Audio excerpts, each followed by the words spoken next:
तुम्ही पोलीस स्टेशनमध्ये आलेला नातेवाईकांनी ठिया केला, काय मागणी आणि नेमकं पोलिसांची भूमिका कशी आहे? गेली 7-8 दिवसापासून हे लोक इथे चक्रा मारत आहेत आणि एक अधिकारी सुसाईड करतो म्हणजे असं काही कारण नसतं की याच्या अगोदर 3-4 वेळा त्याच्या घरच्याला पण सांगितलं असं प्रकरण आहे आणि एक आठवडा उलटून गेला तरी पोलिसाचं या एक घटनेकडे दुर्लक्ष आहे.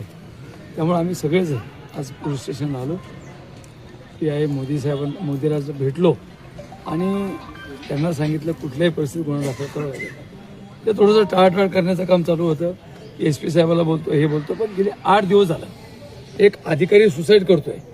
त्याचं विनाकारण तर काही सुसाईड करू शकत नाही कोणीच, परंतु ज्या माध्यमातून जी त्यांनी स्वतः चिठ्ठी लिहून ठेवली त्या अधिकाऱ्याचं नाव लिहिलं, ते फाटेचं नाव लिहून सुद्धा आताही PI म्हणतात की नाही आम्ही गुन्हा दाखल केला तर तो तपास करू.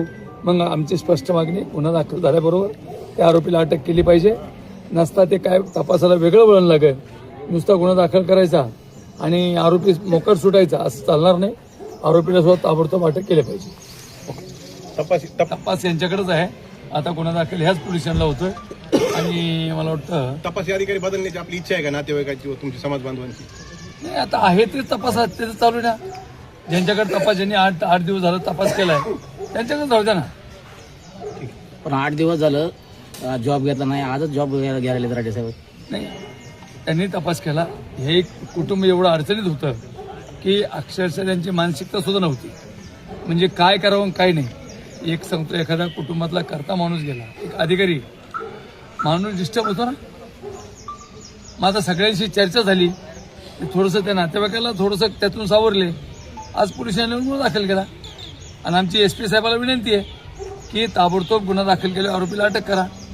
परवा 26 जानेवारी आहे, त्या आरोपीला अटक नाही केलं तर मग ते त्यांचा विषय येतो.